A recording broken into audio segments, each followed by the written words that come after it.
Hello, my name is Ic2 and welcome back after quite a few months to our Gregtech New Horizons base, and I have finally finished it, and it is time for a final base tour. Now, it has been a few months, but this was quite a large base, and it took quite a lot of time and effort actually crafting up all the different buildings and doing all the decoration and just kind of making it look cool for an end game base. And yeah, we'll do kind of a tour. I'm going to go in each little building and kind of do a quick kind of explanation of what is going on in each building. I'm not going to spend too much time because it is a rather large base. And if I spend too much time, this video will turn into about 2 hours, I think. So this is just going to be kind of a quick run through and show all the different areas and different places for my base. And really quick, before we get going, if we look on the map, I have kind of like roads or paths or whatever, but each of these paths actually has cabling underneath it, and that is how it connects all the different buildings to the power network and the A system. If we kind of go over here, I'll just... There we go. So we can see there's Gregtech cables on there, so that sends the Gregtech power to each of the buildings, and there is our A system. So that's how everything is connected, basically under the path. So anywhere you see a path, there is cabling and stuff running underneath them.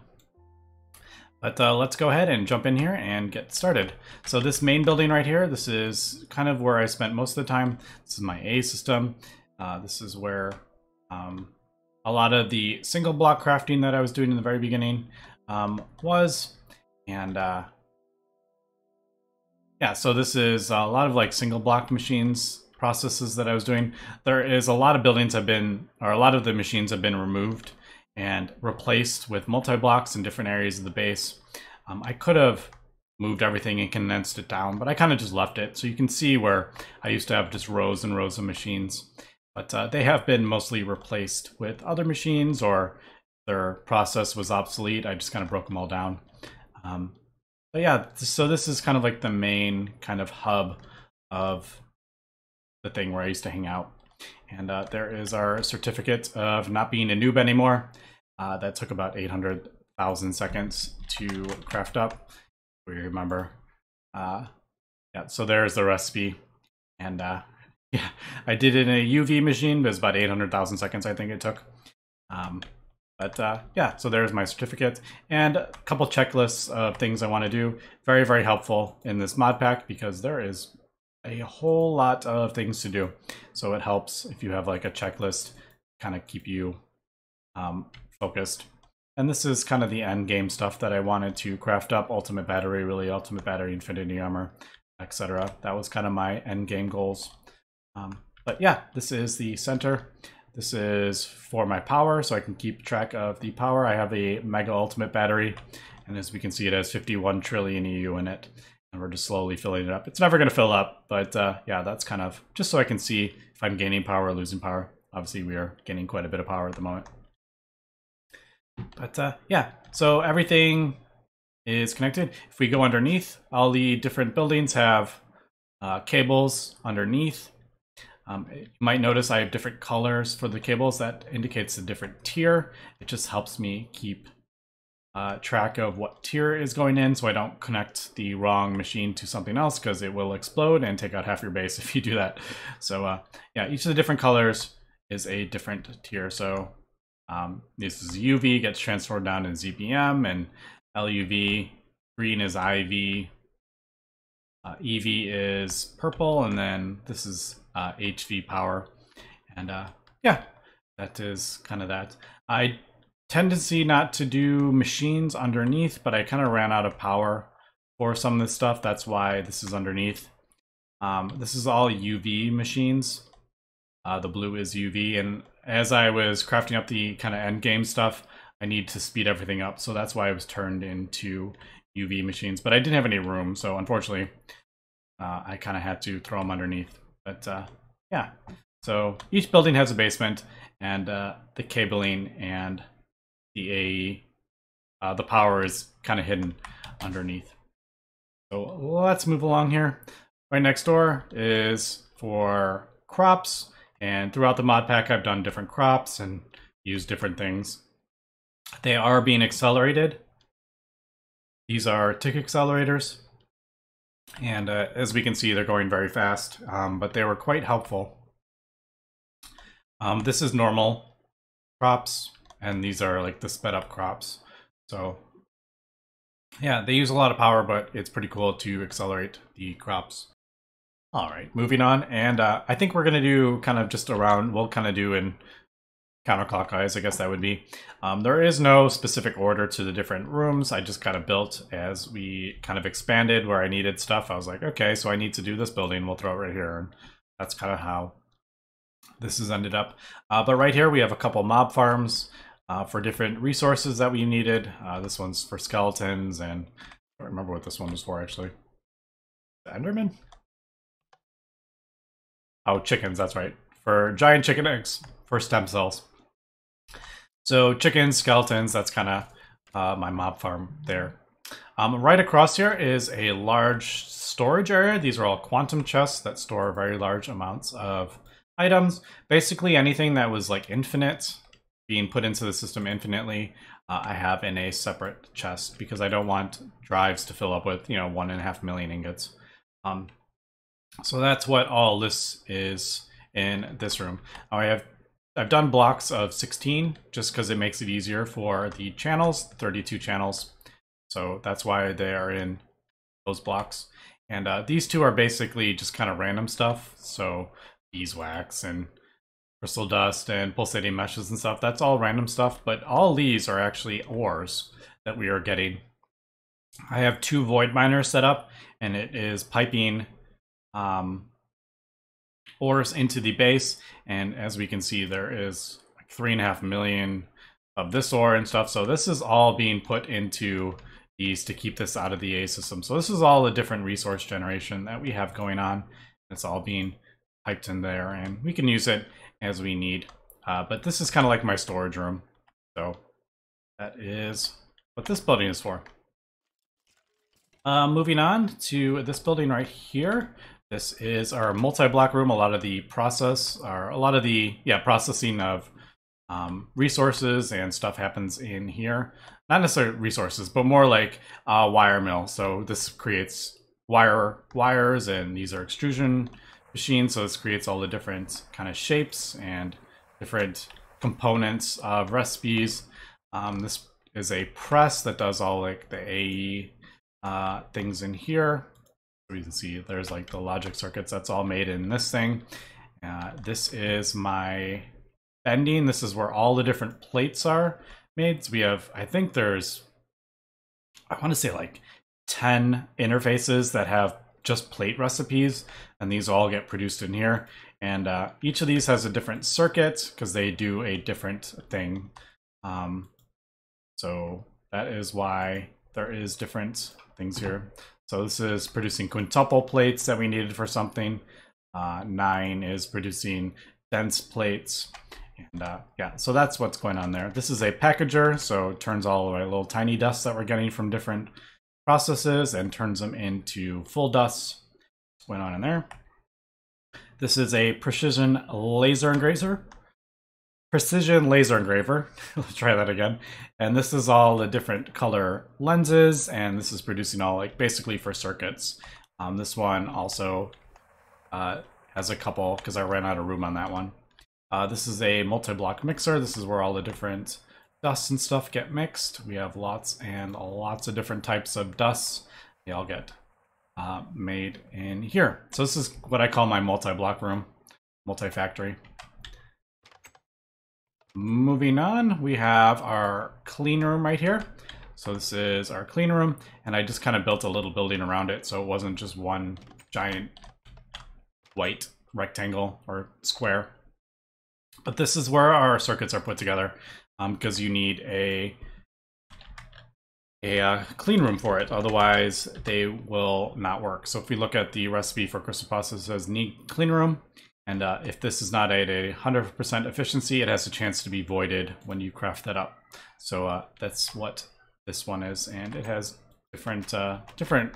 couple different machines in here for that need clean room, but this is the clean room right in here. And let's do this building next, because this is actually my main power system. So if we mentioned all the different power network is underneath the roads or the paths, and they're all connected to our ultimate battery. So all the power goes into our ultimate battery, basically in this room. If we look, this is a very large multi-block. This is basically a large battery that I used for the majority of the mod pack. But when I crafted up the ultimate battery, it kind of got replaced a bit, but I just kind of left it up. And basically, we do a quick summary here. We're basically producing a plasma in our fusion reactor. This is our fusion reactor here. We're producing tin plasma that gets piped out using these pipes into all the different turbines. I have fluid regulators determining how much fluid goes into each because they need a specific amount. And each of these turbines is producing 3.28 million EU per tick. We are using huge infinity turbines. And yeah, so each of these is producing 3 million something, and we have 8 of them. And yeah, those are producing tin, molten tin, and the molten tin gets piped into, I have a fluid solidifier under here, and that turns the molten tin into ingots again. So we get tin plasma, and we're actually getting it from molten silver. And I can't remember what the, was it, I think it's this, isn't it? Yeah. Helium-3, which we are pumping on, I want to say Mercury. We're pumping it off a planet, and we're combining that with molten silver, and we get tin plasma. So this is our power gen for the entire base. And yeah, that just gets sent into here, but that actually gets pulled out now and sent into this mega ultimate battery. And this is where that screen, this is what the battery, so this is a top tier battery, and we're just piping that all in there, and this is actually a transformer, and this transforms it down.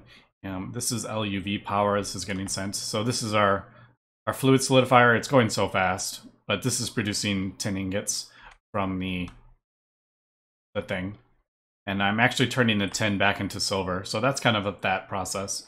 And but this is a transformer. So the power is going in there, and then it gets transformed down and gets sent out to the base. So there is one, that's basically the connection to the entire base is through here. This is actually being sent to, I think just one building. This line is being sent to one building. It's a very power hungry building. So I have a whole separate one. And yeah, it's pretty cool. This transformer, you can put whatever transformer size you want on it, and then you could output that tier. So this is UEV, LUV, this is UV, and yeah, that's kind of, this is my power gen. I have a couple multi-blocks on here just because I had no room. This is a cutting machine, and this is producing, this plasma turbine is for producing, if we have a specific ingot that we want to produce in the fusion reactor, it gets piped out down here and then solidified. We can solidify it into ingots in there, but that's what that turbine is for. That's not for power. So that is kind of like the center of our power gen. Everything is connected basically right under there through this kind of road network. And moving along, really quick, if we look at the map, these 5 buildings here are all connected. This is all my oil refining kind of area, and all the byproducts that are kind of related to oil refining, they're all connected. So this is kind of why I've done similar kind of look to the buildings. They all have kind of a similar kind of look because they are all connected with the Gregtech cable or Gregtech pipes, and that gets piped out and basically sent to all these different buildings, so producing mostly different plastics.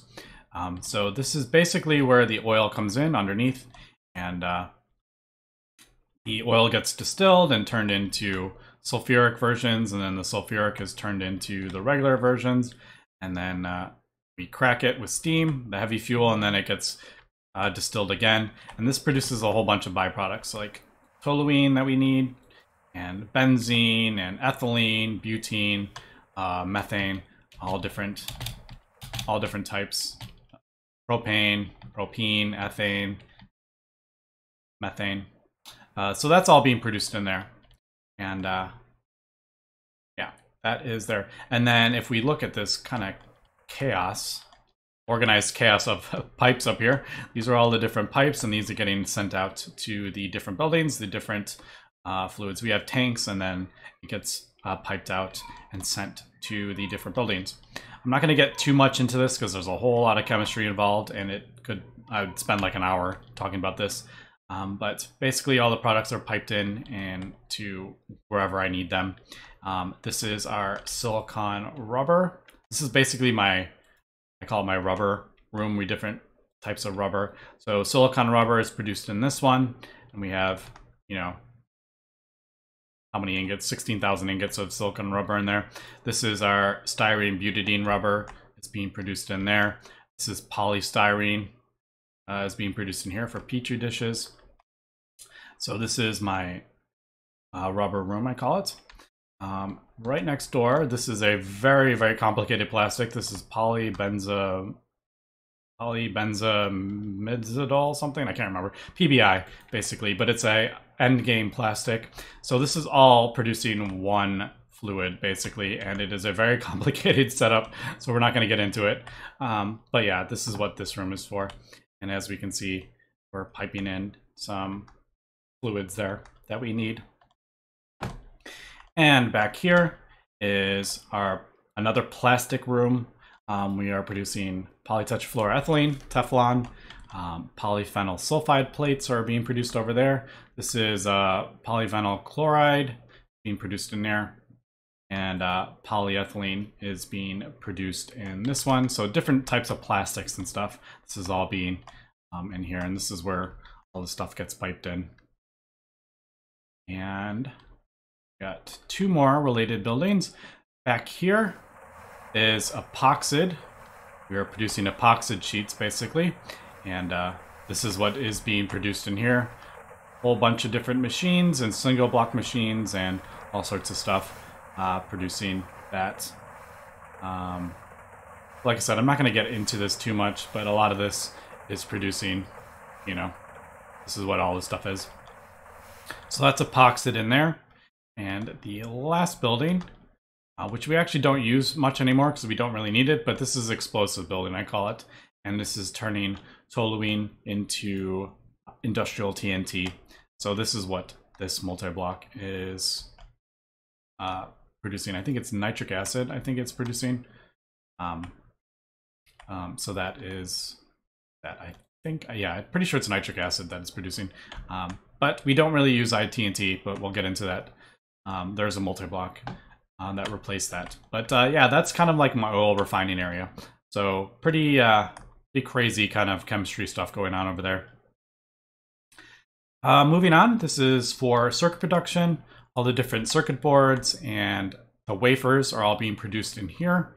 And we have different items, different fluids that we need in the chemical reactor. So we needed molten glowstone, so we're extracting glowstone. It's all being piped into here. In the back, we're just export buses into here, keeping these full, and that gets piped into the chemical reactors where we need them. But this is for circuits. And we're also producing growth medium over here in this corner. All right, next to this is our assembly line. This is our original assembly line, which most of our stuff is produced for most of the mod pack, but I ended up replacing or crafting up more assembly lines. And this is connected to a data bank for all the different circuits on there, all the different recipes. You need a data stick for each recipe that you want to do, and we'll show that room, but that is where it's being connected to the assembly line. So this is our assembly line. A lot of, well, not a lot, all of it is basically using Steve's Factory Manager to tell the AA system where to put the different items in the input buses. There is actually cabling, Steve's Factory Manager cabling, but it is invisible. I have it set to be invisible so I can see the input buses, but there is actually blocks right there. If I try to like place a block there, it won't work. but I can place one there. But there's actually invisible cable right there. But basically, the Steve's Factory Manager, you pipe in the different items for whatever you want, and then it reads whatever items are in there, and it puts them in the correct thing, including all the different fluids. So yeah, there's all the input hatches for the different fluids. We can see we have soldering alloy and lubricant and styrene, butadiene, rubber, and Ic2 coolant. So lots of different fluids that are required in the assembly lines. But that is the first one that we had, and I ended up towards the end of the mod pack, we actually crafted up a lot more assembly lines over here to split up the recipes and speed up the crafting. So I basically did like, this is LUV and I think like, can't remember, LUV, and then it's like ZPM circuits or ZPM components. This is UV components, so on and so forth. And yeah, basically just to split up the recipes so they sped up. But this is kind of like an assembly line room. Now, if you remember, we needed data sticks for the assembly line, and originally you could only put 16 in there, but if you crafted up this data bank, and this is a very, very end game kind of room, this data bank lets you store however many data sticks that you want. So these are all the different data sticks with the different recipes on, and this is connected to that multi-block. There's cabling underneath that gets piped out right next door. But that is where the recipes are getting sent to that assembly line from. The other ones have an actual just hatch that I put the data sticks in, but originally I had all these full of data sticks, and we used that one assembly line. But basically, this room is for research of very endgame stuff. If we look at wetware, say wetware mainframe, it is a very complicated recipe. As we can see, it needs an assembly line with different fluids, and it needs a research station to even learn the recipe to put it on the data stick, and that is what this multi-block to the right is for. Now each recipe in the research station requires a certain number of computation and a min computation per second, and this is what the quantum computer is right here next to it. This is all connected. As we can see, they're daisy chained together. I'd use different colors just so you can kind of see. And that's connected to the research station, giving it this determines how much computation power you have. So if we scan that, we can see we have 512 computation available. So if we're like, oh, we need to do this mainframe, we need to research this, we need 64 per second. But some of the endgame stuff needed much, much more. So this is why I've built 4 quantum computers, just kind of I like the way it kind of looked. And you can also, the other way to build these quantum computers is actually just add more slices to the end of it. But when I laid out this room, I didn't know that was an option. I didn't know you could just keep adding more of the, can't see them on that side, more of these computer racks. Basically, this determines how hot they get and what computation they give. But I didn't know you could keep adding those and make it longer. So by the time I found that out, I had already crafted up 4 of them, and I had no room. I didn't feel like breaking everything down. So that's kind of why I've done that. And I think it actually looks kind of cool, actually, now that we have 4 multi-blocks. Unfortunately, this mod feels a bit unfinished. So I feel like the multi-blocks could look much, much cooler, but they just look kind of unfinished. But anyway, we're not going to get into that, at least not here. This room next door is another power generation room. I do not use this anymore. This is a heat exchanging room. Basically, we are producing lava using Thaumcraft, a Thaumcraft node there. And it's producing lava, getting sent into a heat exchanger, and that is producing superheated steam. And that gets piped out into the turbines and turns into regular steam and gets piped into another turbine. And then all that power is being pulled out and sent into that multi-block structure, which is right there. So underneath there is some cabling that was being sent into our battery bank. But this was, eventually this was, kind of obsolete. We were making 3 million in the other turbines. This was only making about 16,000. So there really wasn't any point to keep this running. I just think it's a really cool build. So that's why I left it up. I just think it looks kind of cool. I built like a little building around it. Next to these, as we can see, we have a couple large kind of towers, and these are housing some mega multi-blocks. As we can see, this is my Megablast Furnace, and this produces where all our ingots come in. I can do many ingots at once. It's super fast. So this is the Megablast Furnace. I just don't particularly like how they look, so I have hidden it with these kind of towers. Kind of like basically supposed to be like a cooling tower, basically, is kind of what I was going for with that. This is a vacuum freezer. This is where all the hot ingots come in and get cooled. And yeah, that is also super tall. So they're just kind of hidden in these things.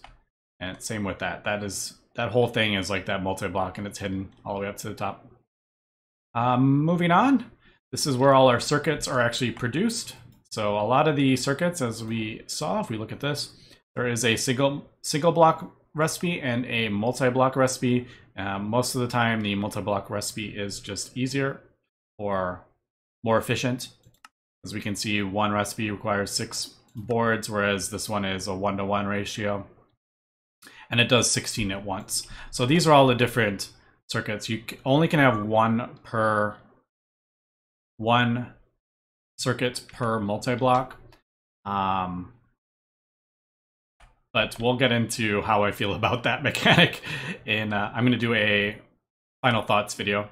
So we're not going to get into that. But each of these produces a different circuit. If we look at the thing, so this is ultimate crystal computers and wetware processor assembly, so on and so forth. So each of those is a different circuit. And we used underneath, since there's only one recipe, I just piped out the stuff under IO conduits. I'm not going to go into all the different basements, otherwise this is going to turn into like 2 hours. Next building right here is our UU matter production building, and the ratio is off a little bit. I don't get enough power for, I think, 2 of them due to transformer loss in the power network. But all these are basically running at IV power. I think there's 128, I want to say. I can't remember how many I have. 128, I think. Mass fabricators producing UU matter. And that is all being sent over here into, I have a thing right there. So we have 2 million UU matter. And this is where we're replicating. I'd have most of these turned off because I don't really need them anymore. But this one is producing iridium. So this is just turning UU matter into iridium. And I have different elements we can just throw in there. Yttrium and rhodium, niobium, krypton, so on and so forth. So this is where I'm producing those with our UU matter. And this is basically processing homes. This is what this is for my bees, which I will hopefully remember to show. I produce a lot of, I use a lot of bees for some resources. Not quite as much as I used to, because I have void miners now, but all right. Let's move on to this side of the base. Let's go, how about we go back here? All the way back here. This is basically our Ic2 Reactor Room when we needed them. This produced lutetium. I was basically just using it to produce lutetium because we needed it for some recipes. I don't use it anymore because we don't really need it anymore. So that's where we were using thorium to do that. And then back here, if we remember, we needed tin plasma for power. I have 4 more fusion reactors built back here. I don't even have 2 of them running because I actually was producing too much for the 8 turbines that I had. But this is basically producing more of the tin plasma. And there is fluid pipes all along here. They're hidden underneath the thing, and it's being sent back into the fusion reactor room. It comes up underneath into that tank that we showed. So that's just basically for more power. Let's see. In here, this is for bio circuits. This is a very complicated endgame circuit. These multi-blocks and everything, this is all for producing BioWare circuits. And yeah, as we can see, these are just running constantly, basically producing this stuff. So we can produce BioWare circuits, but it is a super endgame kind of thing. And yeah, I'm not going to get too into it, but yeah, that's for BioWare circuits in there. And if we remember, we don't really use explosives anymore, and the reason for that is we replaced the implosion compressor with the electric implosion compressor. Now, this is a very, very endgame multi-block as well. It requires UEV power, so needs tons of power, but it doesn't require any industrial TNT to compress the blocks anymore. So that is why I no longer need the explosives. All right, so that's all that. Next kind of building here, we have our AE controller. This is the main controller for the entire base. This is all the different channels. As we can see, lots and lots of different channels, and these all go out. These are connected to each of the buildings. And originally I had them color-coded because they were a bit hard to figure out, but they ended up putting the frequency on the tooltip, so it makes it a bit easier to see which ones are connected. But yeah, that's all my AE network. This is all connected to this. And if we go underneath, this is our crafting computer. This is our top tier crafting computer. This does 16 million bytes worth of recipes in there. And I have a bunch of smaller ones just for kind of smaller things. But this is my main big kind of crafting. It's basically this one crafting storage, and it was a bit buggy. You need to have a regular crafting one connected, otherwise it doesn't recognize it. And the rest is all crafting co-processing units. So yeah, this does 16 million byte recipes. And then there's our molecular assemblers in there. All right, moving on. This is our ore processing room. This is basically multi-blocks of different ore processing. So ore washing, multi-smelting, macerating, thermal centrifuge, regular centrifuge, and a sifter. So this is where all the stuff, all like the, if we need, you know, to process our ore blocks that we're getting, this all goes in here. This is crops and this bees. We're getting this, and this is what being processed in here.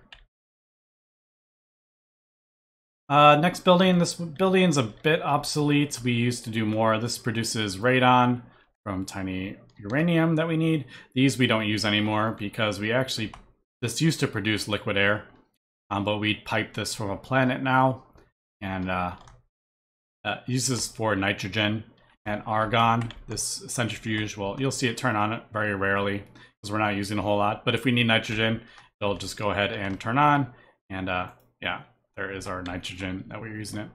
This is just electrolyzer to produce some, whatever we need an electrolyzer for. It's a multi-block. There we go. Our 9 apatite dust is going in there and it processed that, but that's our multi-block electrolyzer. All right, these next two buildings are connected, and these buildings are actually set up to process platinum. Now, platinum process the whole platinum line, which includes platinum, iridium, osmium, rhodium, ruthenium. This is a huge process, and it's all different chemistry. And this is basically producing platinum dust in here. All these different multi-blocks and single blocks all are used to process platinum dust. And then a lot of these are processing ruthenium. So different items that we need. And this is kind of how I set this all up. So this whole kind of majority of this room in here on this side is ruthenium. And this is some of the platinum stuff. And yeah, it's connected to that. That's why I kind of did similar looking buildings for those. But this is our platinum processing area. And last, we only got a couple more buildings here, so won't be talking your off too much longer here. This is my assembly room. Basically, this is a multi-block assembler. Each of these input hatches has a different circuit for different types of recipes. Yeah, that is multi-block assembler. There's a few different fluids being piped into here, as we can see, coolant and polyethylene. And we have a lot of the recipes get piped into there, and then it gets split with a fluid, gets extracted in there and piped into here, and then the item goes in there. So if we need to mix a couple things, that is in there. This row of dire crafting auto tables is for automating the 9x9 recipes. These are all the different singularities. I have all the recipes done and crafted up. I don't have them connected to the A network because I ran out of channels in this room, and we're actually not. I don't need massive amounts of internal singularities, so I just did the recipes. I made all the recipes, but I don't have it connected. But I can connect it if we need to start crafting them.